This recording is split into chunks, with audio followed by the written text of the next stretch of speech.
So we're going to do a brief, just kind of introduction. When I have to say brief because there's so much we could say about this wonderful guy. So we're so honored to have him here.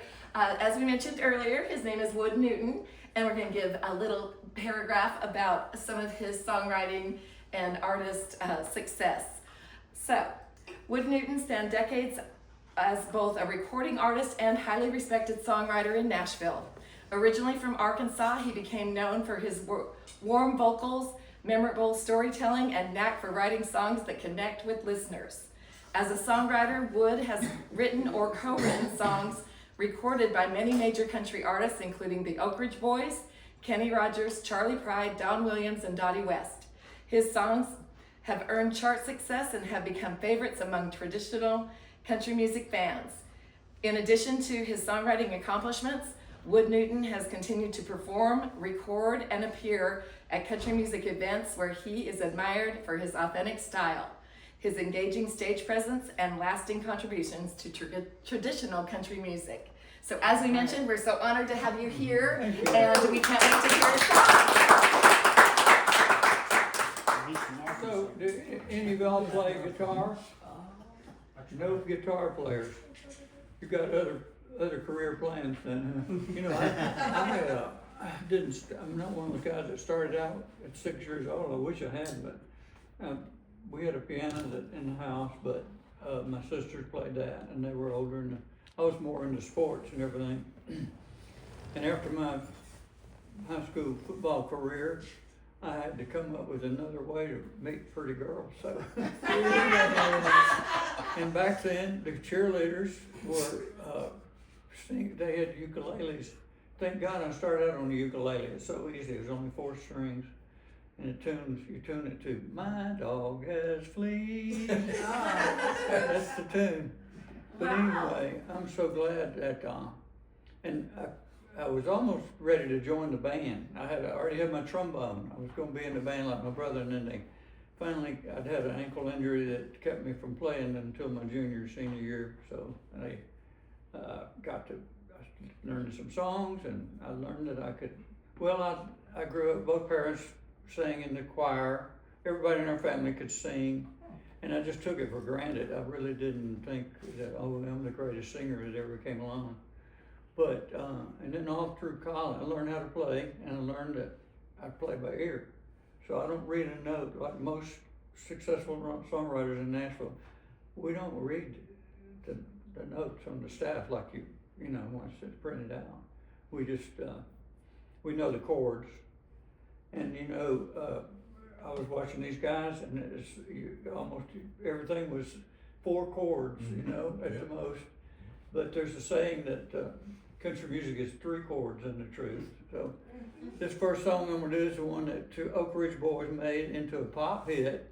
And back in 1983, it crossed over into went #1 in the country and crossed over into the pop charts.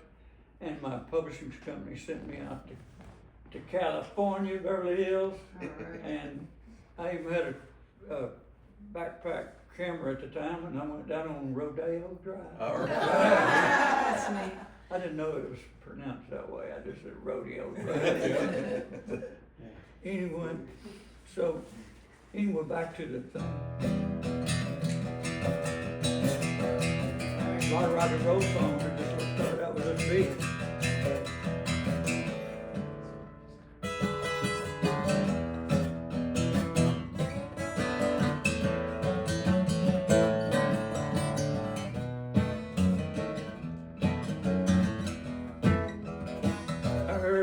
From a friend of mine, he said she lives across the county line, the sweetest grape that ever grew on the vine.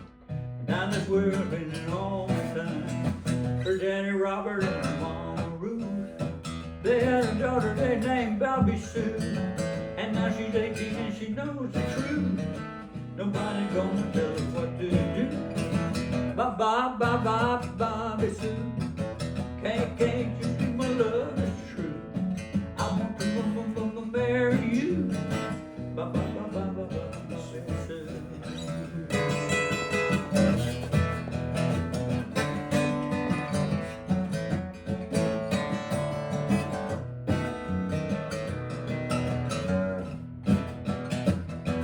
driving on a Friday night, straight down the highway in the clear moonlight.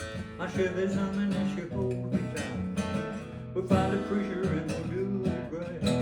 Her daddy told her that she have to wait. Her mama said don't make a big mistake, but we'll keep driving till we're out of state. And when they finally said it'll be too late, my Bob is true. Can't you see my love is true? I want to marry you. I want to marry you.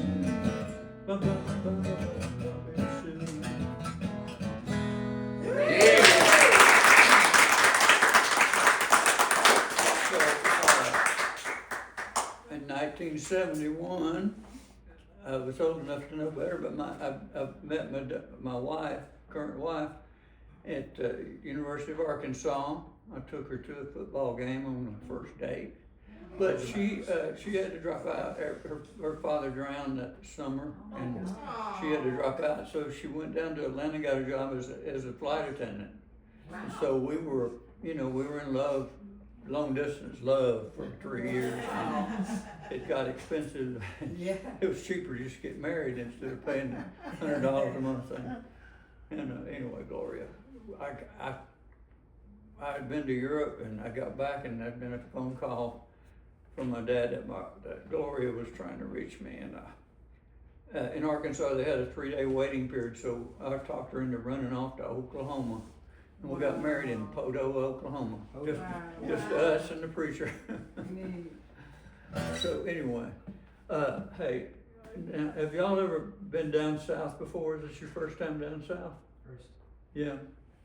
Well, I'm from Arkansas, and I think I've kind of lost my southern accent. I don't know if y'all think, but I went down to Mississippi, and man, they really talk. They talk southern down there, you know that. And I complimented the guy on his wife, and he said, "Yeah, we're worried about our kids losing their accent." And I said, "Oh, really?" He said, "But yeah, we've got a saying that we teach them so they talk right." I said, "What is it?" "It's a nice night for a knife fight." Nice. Not nice, not ice, not rice, nice, nice. Anyway, the little light bulb came on in my head, and I said, "I think that's a song." So, okay.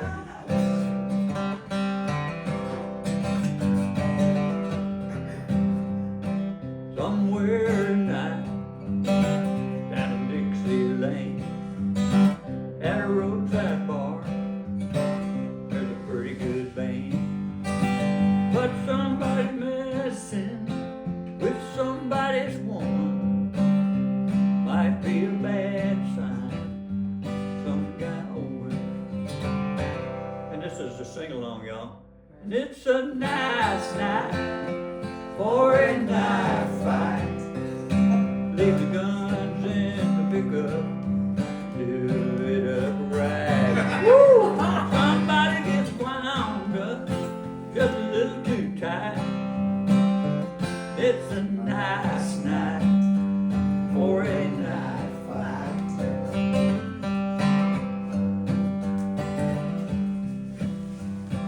Some guys still settle things hand to hand, eye to eye, and man to man. But if somebody gets too big for the britches, might wind up with what? Some Few more. stitches. And it's a nice night for a knife fight. Leave the guns in the pickup, do it upright. Woo! Somebody get wound up just a little too tight. It's a nice night for a knife fight.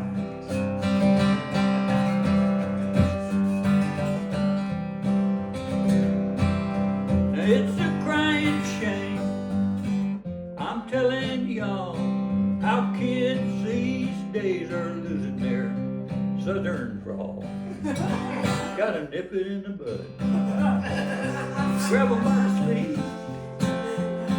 They listen close, child, and repeat after me. Everybody now. It's a nice night for a knife fight. Leave the guns in the pickup. Do it upright. Woo! Somebody get wound up just a little too tight. It's a nice night for a knife fight. It's a nice night for a knife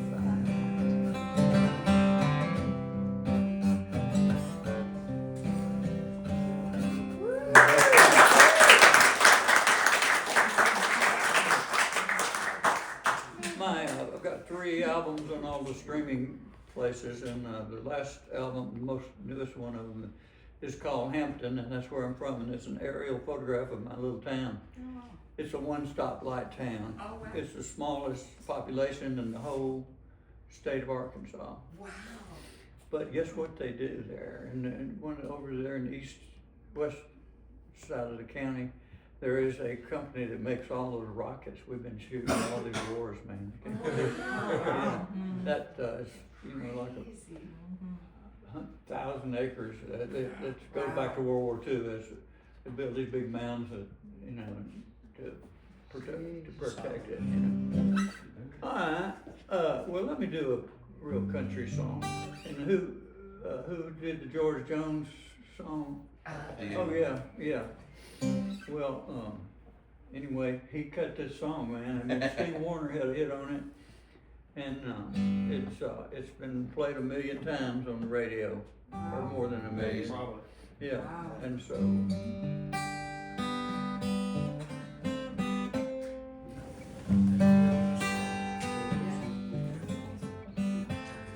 I didn't cheat, and I didn't lie, so her leaving took me by surprise. Just a note on the table, saying we're through. At first I went crazy, so it took me some time, but I finally read between the lines. It's not what I did, it's what I didn't do. I didn't tell her each day I loved her. I took it for granted, somehow she knew. And I didn't hold her when she needed a shoulder.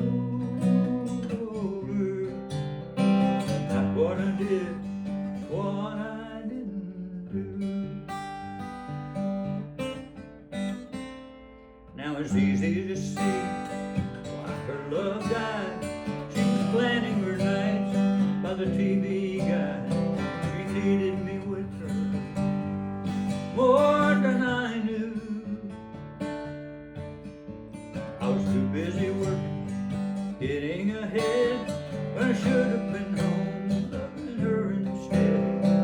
Not what I did, what I didn't do.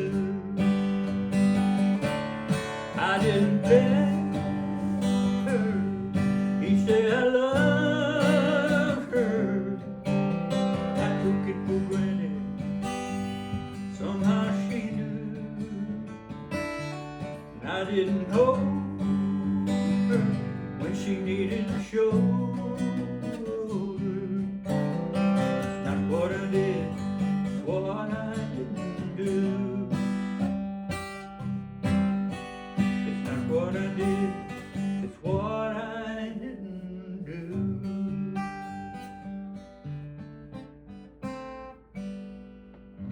Yeah.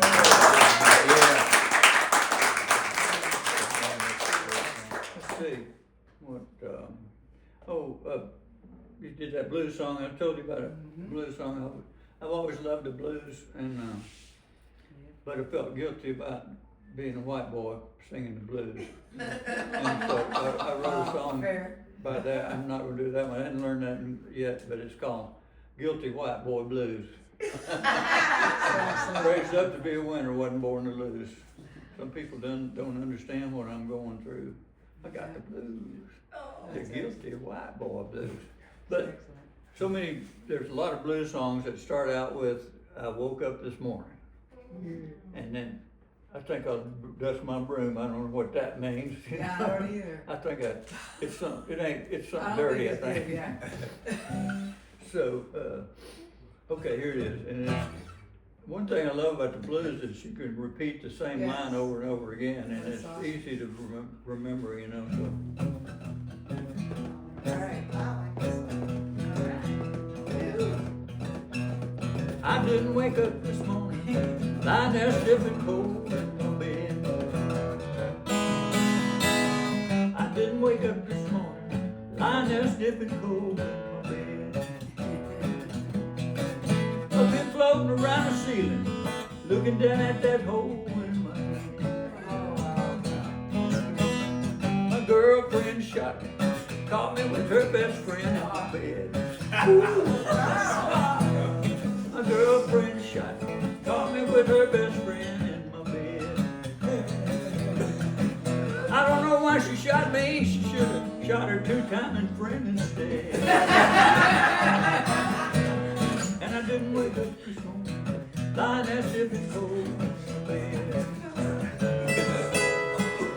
I didn't wake up this morning, lying there stiff and cold in my bed. I've been floating around the ceiling, looking down at that hole in my head. I wish somebody had a harmonica right now. I should have known she was evil by her low-cut dress and high-heel shoes. Should have known she was evil by her low-cut dress and high-heel shoes. Now she's out there spending my money on T-bone steak and high-priced food. Lord, take me on to heaven, I sure don't want to go to hell. Take me on to heaven, I sure don't want to go to hell. But if heaven won't have me, I guess I'll float around this old town a spell. 'Cause I didn't wake up this morning, lying there sitting cold in my bed. I didn't wake up this morning, lying there sitting cold in my bed. Up here floating around the ceiling, looking down at that hole in my head.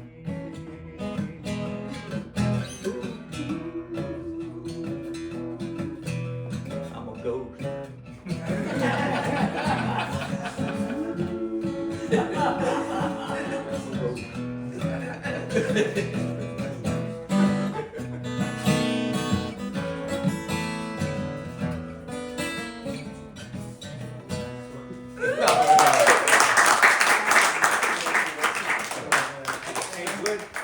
That's the only song that you could get booed and it would actually be appropriate. Well, you know, we're talking about the blues. I think what's so attractive or what compelling about the blues is somebody singing about how pitiful their life is, and it makes you feel, well, hell, you know, I feel a lot better. I feel better than that. Okay. Hey, so back in, I've had deals with all these corporate companies, Warner Brothers. I was there, a staff writer for 7 years with Warner Chapel Music, and that's where Bobby Sue and 20 years ago and What I Didn't Do and several hundred other songs. Gene Watson cut one of my songs called Back in Texas again. Oh, cool. Anyway, so, Yeah. and then I've been with all the majors except for Sony. But I found out, I did get a business degree, and I found out I knew how to write a business plan, so I raised some money and gave myself a job. You know, I've been self-employed since high school Wow. Wow. when I was on the concrete crew waiting down in South Arkansas. So I've thought about firing myself several times. But you have to rehire I yourself. didn't have the heart for that. Anyway, I built my own studio down on Music Row. I'm in the RCA building where everybody in the book recorded, Elvis, Dolly, and all these people, and I'm still co-writing. I think I've had 50 cuts over the last year and a half or so. Wow. And one of them was a gospel. A couple of them were gospel songs, you know. Mandy Barnett cut this girl. But in 2000, I got some money and a good bit of money to have a deal for 3 years, and I had enough money to record and you know, all this time, if you write a song, you get to produce the demo. If you're with one of the big companies, you can hire the same guys that are playing on all the hit records. So I never thought of myself as a producer, but I was doing it all along, you know. So, but I got a chance to write with this country artist named David Ball, who had been on Warner Brothers, and he went platinum on his first album on thing, and you couldn't believe it. But then the company split up, and his promotion team went with Giant Records. So he was out of a deal. The guy has a platinum and a gold record, and then he's out there on the street, you know, and we started writing together, and then went in to record them, and they all sounded like hits. He's just got one of the greatest country voices in it. But while we, and so we did a whole album. We thought we were done, and then I wrote this song I'm gonna play for you with a young fellow named Tom Shepard, and he got the idea from back in 2001. That's when websites became, people had private websites, and there was a guy that loved his Corvette so much that he had his own website, you know, that told the story behind it. And just from that, we conjured up a song that really resonated because it involved the guy that goes off to Vietnam, where we lost 58,000 men and women, and all of them had something to come back to. So anyway, that's sad. The guy goes off and gets killed, but the other thing is the guy, this is from the point of view of the guy that buys the car that he left behind, a 66 Corvette, and it's up tempo, and the young people really liked it. And it was during the time when Napster and LimeWire and all those illegal things were, and it was illegally downloaded millions of times. Oh, wow. But those same kids, it's mostly kids, you know, they grew up and now they're streaming it, and it's still good 25 years later. So here's a little story.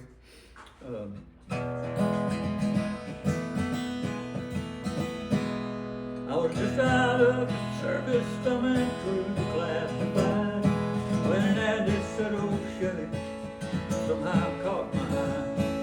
The lady didn't know the year or even if it ran, but had that $1,000 in my hand. It was way back in the corner of this old ramshackle barn, 30 years of dust and dirt on that green army car. When I pulled the cover off, it took away my breath. What she called a Chevy was a 66 Corvette. And I felt a little guilty as I counted out the bills. But what a thrill I got when I sat behind the wheel. I opened up the glove box, that's when I found a note. The date was 1966, and this is what he wrote. He said, "My name is Private Andrew Long, and if you're reading this, then I didn't make it home. But for every dream that shatters, another one comes true. This car was once a dream of mine, back when it was new. And I know I told you to take her and make her your own. I'm proud to be riding with Private Malone."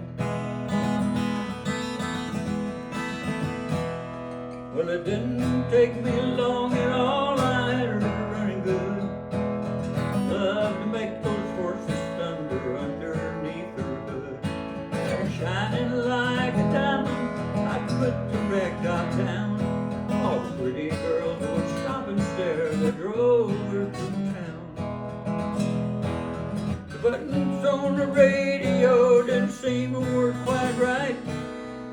picked up, what's your WLIJ. WIJ? WLIJ. It picked up WIJ, especially late at night. You know, we went in the studio and we put every reporting station called WSN, you know, KDF, whatever, and we gave them their own private thing. Wow. It picked up WSM, it picked up that oldest show, especially late at night. I got the feeling sometimes if I turn real quick I'd see soldier riding shotgun in the seat right next to me. It was that young man named Private Andrew Malone, far, far his country, never made it home. But for every dream that shatters, another one comes true. His car was once a dream of his, back when it was new. And he told me to take her, make her my own. I was proud to be riding with Private Malone. Sorry for the voice. One night it was raining hard and I took a curve too fast. I still don't remember much about that fiery crash. Someone said they thought they saw a soldier pull me out. They didn't get his name, but I know that ain't down. It was that young man named Private Andrew Malone, from far, far his country, never made it home. But for every dream that shatters, another one comes true. This car was once a dream of his, back when it was new. And I know I wouldn't be here if he hadn't tagged along. Thank God I was riding with Private Malone.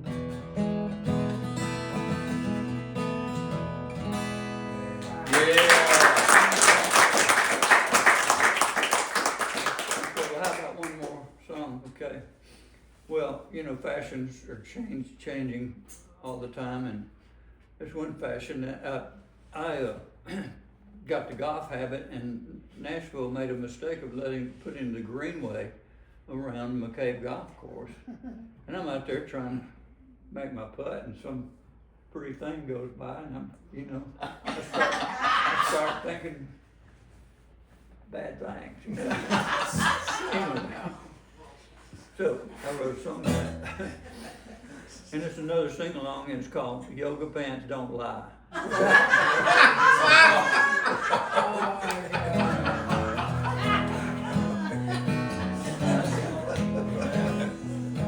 When you're walking in the park these days, it's hard not to stop and stare at all the beautiful sights you can see out there.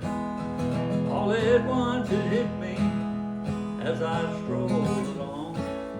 This may be the one last thing we can all agree upon. Yoga pants don't lie. Yoga pants don't lie. Yoga pants don't lie. You don't even have to fantasize. Just go ahead and believe your eyes, 'cause yoga pants don't lie. Yoga pants don't lie. Yeah, people, that's the good news. I heard y'all went to Walmart, right? Yes, it did. You might have seen this same scene in there. People, that's the good news. Good news and the bad. Let me tell you about this shopping trip I had. I rushed into Walmart, I couldn't help but smile. I got stuck behind a double wide and the candy aisle. Yoga pants don't lie. Yoga pants don't lie. Yoga pants don't lie. Yoga pants don't lie. You don't even have to fantasize. Just go ahead and believe your eyes. Yoga pants don't lie. It gets worse. Well, my honey took me to the ballet to see those dancers dance. It looked like one of those guys had a party in his pants.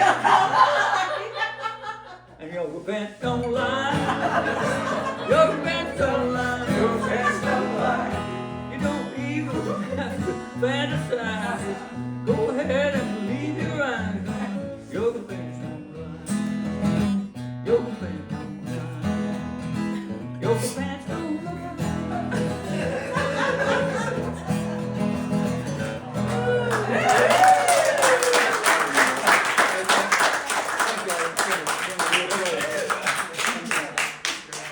Look my stuff up. I've got 3 albums on there. The album that's called My Roots Are in These Trees, it has my 4 biggest hits on there, my version of them. And then I've got a